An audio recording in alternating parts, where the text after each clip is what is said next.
Խաչատրյանը։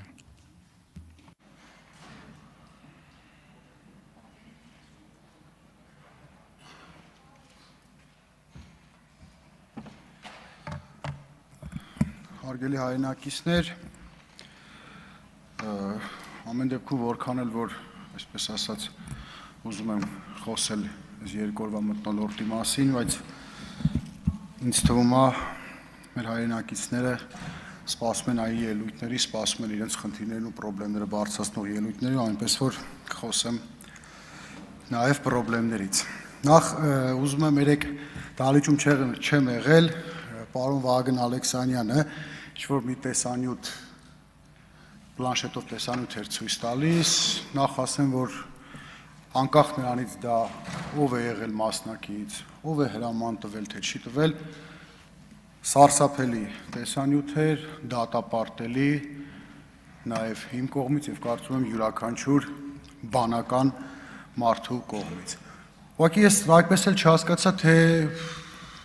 ինչ կապ ուներ Մանվել Գրիգորյանը, որովհետև ես տեսանյութում էլ չտեսա Մանվել Գրիգորյանին, երևի թե հետագայում չգիտեմ պատասխանեք կամ կասեք որտեղից է եղել դա, որ դա ասել է Մանվել Գրիգորյանը, հրաման է տվել կամ չգիտեմ ինքը այդ ամեն ինչին մասնակից է։ Պարոն Ալեքսան, ասեմ, որ չէ, ես ծնվել մեծացել եմ Էջմիածնում, հիմա էլ ապրում եմ, երբևէ չեմ տեսել նման Էջմիածին քաղաքում որևէ դրսևորում, որ լուսահոգի գեներալ Մանվել Գրիգորյանը ինչ-որ մեկի վզից ջնջիլը գցած մանտա Էջմիածնի փողոցներում, բայց այդ հարցը ինձ տալու փոխարեն, պարոն Ալեքսան, կարակ օրինակ տակ Էջմիածնի ձեր կուսակցականներին, այնտեղ կան մարդիկ, ում կենսագրության մեջ, կայացման մեջ Մանվել Գրիգորյանը ունի բավականին մեծ ներդրում, բավականին մեծ լումա։ Այ իրանց որ հարցնեք, չգիտեմ, ինչ կպատասխանեն ձեզ, բայց որ պատասխանեն ամեն դեպքում դա այդ պատասխանը մեզ էլ կհետաքրքրի, խնդրենք մեզ էլ տեղյակ պահեք։ Չեմ տեսել նման դրսևորում, բայց օրինակ Էջմիածնում, Մայրաթոռի բակում այլ դրսևորումներ եմ տեսել դատապարտելի, որ օրինակ ձեր կողմից, ձեր կուսակցության կողմից երբեք չի դատապարտվել։ Օրինակ ամենայն հայոց կաթողիկոսների գերեզմանները ոտնակող անող մարդկանց եմ տեսել։ Տեսել եմ Մայրաթոռի դռանը քացով հարվածող մարդիկ եմ տեսել։ Վեհարանում մասկաներով ԱԱԾ-ականներ եմ տեսել, ովքեր վեհարանի դռներն էին փորձում ջարդել, այնտեղ երկաթյա դռներ կան, կադրերն էլ կա, վիդեոներն էլ կա։ Ամենասարսափելին է, որ այդ մարդիկ դա անում էին ուղղակի ձեզ դուր գալու համար, իշխանություններին դուր գալու համար, հետագայում քաղաքական բարձր կարիերա ունենալու, որևէ պաշտոնի հավակնելու համար։ Այդ դրանք տեսել եմ, էլի շատ բաներ եմ տեսել, բայց երևի թե նրանք մասին խոսենք արդեն հետագայում։ Ինչ վերաբերվում է տնտեսական հանձնաժողովի այսօր նախագահի ընտրության հետ կապված։ Ճիշտ է, ես ինքս էլ հարց տվեցի, բայց մենք չենք կարող այսօրվա Հայաստանի տնտեսության մասին խոսելուց առաջնային չխոսենք Հայաստան, ԵԱՏՄ, մասնավորապես Ռուսաստանի Դաշնության հարաբերությունների մասին, տնտեսական հարաբերությունների մասին, որը վերջին ամիսներին պարզապես ոչ թե կատաստրոֆիկ վիճակում է, պարզապես գոյություն չունի։ Գոյություն չունի եւ դրա այսպես ասած բացասական հետևանքները զգում են Հայաստանի Հանրապետության քաղաքացիները եւ Հայաստանի Հանրապետության գյուղացիները։ Այս տարի մի փոքր այս արտահանումը, որ չկա դեպի Ռուսաստանի Դաշնություն, մի փոքր մեղմում է այն փաստը, որ ընդհանուր բերքը այս տարի մի փոքր քիչ է նախորդից։ Կա բերքի որոշակի տեսակներ, որ շատ է քիչ եղել, կա, չգիտեմ, բայց ընդհանուր գլոբալ առումով շատ ավելի քիչ է։ Այս խնդրը շատ ավելի խորանալու է աշնանը։ Ես ինքս, քանի որ Էջմիածնում ապրում եմ, ամեն օր կարելի ասել գյուղացիների հետ շփվում եմ, փորձում եմ իրենց խնդիրները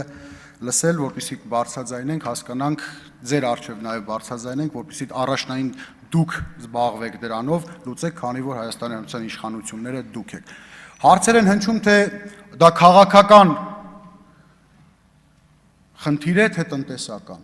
Դա ձեր վարած արտաքին քաղաքականության, ապաշնոր քաղաքականության արդյունքն է։ Մնացած ուրիշ ոչ մի բան չեմ կարող ման գալ այդտեղ։ Մինչ այդ քաղաքականությունը, մինչ դա նորմալ գյուղացիները արտահանումներ իրենց կարողանում էին իրականացնել, ջերմոցատարերը ոչ մի խնդիրներ չունեին։ Հիմա տեսեք, աշնանը մենք ունենալու ենք նաև խաղողի բերք, որտեղ ենք մթերելու։ Որքան էլ որ պետությունը սուբսիդիաներ է տրամադրելու խաղող մթերող ընկերություններին, բայց այդ արտահանումը դեպի Ռուսաստանի դաշտություն փակ լինելու պատճառով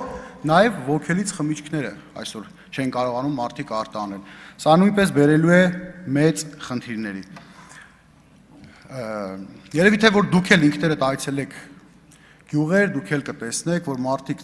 ծաղիկ աճեցնողները պարբերաբար 15 օրը մեկ, 20 օրը մեկ իրենց ծաղիկը հավաքում են, սպասում են մինչև այդ խաղած ծաղիկը չորանա ու վառում են, որովհետև չունեն ոչ մի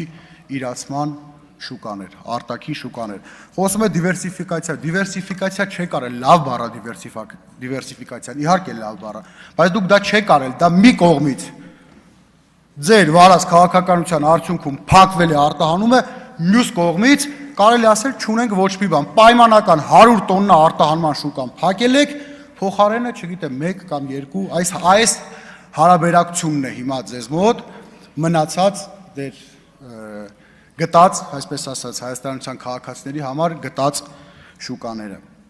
Օրինակ տարածքային կառավարման նախարարին, պարոն Խուդաքյանին, չնայած այդտեղ չի առիթներ կլինի դեռ խոսենք, Դավիթ Խուդաքյանն ասենք, որ ամեն օր գնում է Արմավիր ճանապարհին ինչքան քանդած փողոց կա կանգնում է մի հատ նավսյակի մոտը նկարվում է, թող մի հատ մտնի գյուղացիների հետ էլ շփվի, իրենց հետ էլ խոսա, ոչ թե մենակ ընտրություններից ընտրություններ սկսեն ստատուսներ գրել, անդրադառնան ընդդիմադիրներին, թե ընտրություններից կարծեմ 1 օր կամ 2 օր հետո էր ազգային ժողովի մի Facebook-յան ստատուս էր գրել, որ տեսեք, Էջմիածնում ընդդիմադիրների ձայները 10,000-ին դարձան 4,000։ Ես ուզում եմ իրեն հիշեցնեմ, որ 2017 թվականին, երբ ինքը ռեյտինգային կարգով ընդդիմադիր թեկնածու էր, ամբողջ մարզում հավաքել է 789 ձայն։ 789 ձայն։ Հիմա մյուս մենք Էջմիածնում ընդդիմադիր համայնքային ընտրություններին 10,000 ձայն ենք հավաքել։ Որն է տարբերությունը։ Տարբերությունն է նա, որ մենք ընդդիմադիր ենք, ժողովուրդը մեզ ձայն է տալիս։ Այ որ դուք լինեք ընդդիմադիր, որ ձեզ օրինակ մարզի միլ պետը, ԱԱՑ-ի պետը, մարզ պետը ձեզ չօգնեն, դուք ոչ մի ձայն չեք հավաքելու։ Հավաքելու եք 700 ձայն։ Տիկին Մանավազյանի պես ինքն էլ էր թեկնածու, հավաքել է 200, հիմա ձեր խմբակցության ղեկավար 280 ձայն է հավաքել ամբողջ մարզում, լինելով ռեյտինգային թեկնածու։ Այդ է տարբերությունը։ Դուք միայն ժողովրդին ահաբեկելով մարդկանց ինչի՞ք Մանվելը, գեներալ Մանվել Արշալույս գյուղից է, հետո է եկել Մի խոսեք տեղի Ընդհանրապես մենք վախից չենք խոսում, որ վախենայինք, հիմա ստեղ չենք լինի, որ վախենայինք մենք, բայց շատ մարդիկ կան, ովքեր վախենում են, ում բարեկամներին, հարազատներին աշխատանքից ազատելով մարդկանց վախացրել եք։ Չի եղել տենց դեպքեր, տենց դեպքերը բազմաթիվ են։ Ինձ հետ կապված չի եղել, եղել է, հիմա ինչի մասին ենք, ինչի մա։ Տիկին Հակոբյան, ձեզ նախազգուշացում եմ։ Եկեք խոսացեք Տիկին Հակոբյան, այս ամբողջ նրա համար որ կարող եք խոսալ, իսկ ինչի մինչև հիմա չեք խոսել դրա մասին։ Դուք ուզեցիք։ Էդ ինչ բան ընդհանրապես մոտեցում է։ Դուք սենց արեցիք, մենք սենց կանենք, բայց դուք ուզեցիք։ Բայց եկեք խոսացեք։ Այսինքն որ մենք չուզենք չեք գալու խոսեք Տիկին Հակոբյան, չէ՞։ Այն բան Տիկին Հակոբյան, ձեզ նախազգուշացում եմ հայտարարել, ինչը հասկանալի չի, մի խոսեք տեղից։ Երևի կարգին հաղորդումն եք նայել, որ ասում սրան մի սպանեք, չես տենում, չի ուզում։ Տեսել եք, չէ՞ այդ։ Չա նշանակում դուք ուզեցիք։ Լավ, ամեն դեպքում ես ուզում եմ բոլորիս, եւ մի կարևոր բան էլ հիմա գյուղացիները գիտենք, բազմաթիվ վարկեր են վերցրել, նաեւ կան մեծ գյուղացիական տնտեսություններ, ով պետական սուբսիդավորում է ստացել, օրինակ 0% վարկեր է ստացել։ Հիմա նախ պետք է, կարծում եմ, այս վարկերին որոշակի վարկային արձակուրդներ տրամադրի, որովհետև իրականում այդ մարդիկ ֆինանսական շատ մեծ խնդիրների առաջ են կանգնած։ Երբ դուք այցելեք գյուղացիների հետ խոսակ, դուք ինքներդ դրանում կհամոզվեք։ Բայց ինչ են ասում գյուղացիները, ովքեր չունեն մեծ տնտեսություններ, մեծ օրինակ ջերմոցներ չունեն, ունեն 1000-2000, այդ մարդիկ էլ են վարկով այդ ջերմոցները սարքել։ Հիմա ստիպված են լինում նոր վարկ վերցնեն, որպեսզի կարողանան փակել նախորդ վարկը։ Ձեր վարչական, ԿՊ-ական վարչական ղեկավարները ամեն օր այս մարդկանց ասում են մի շաբաթ էլ համբերեք, 10 օր էլ համբերեք, ամեն ինչ լավ կլինի։ Հեսա վարկային արձակուրդներ կլինեն, հեսա բանկերը ինչ որ տոկոսներ կզիջեն, բայց ամեն օր այս մարդիկ լուսացնում են, սպասում են դրան ու ամեն օր կարծես տեղի չի ունենում։ Ու մի կարևոր բան էլ որ Ավարտեք, էլ չեք հասցնի։ ներողություն 20 վարկյա։ Մի կարևոր բան էր ասում են հիմնականում գույքագրում են այն տնտեսությունները, ում գիտեն, որ այդ տնտեսության տերերը ընտրությունների ժամանակ աշխատել են իրենց օգտին։ Շնորհակալություն։ Լիանա Մանուկյան, նախապատրաստի Վոլոդյա Հակոբյանը։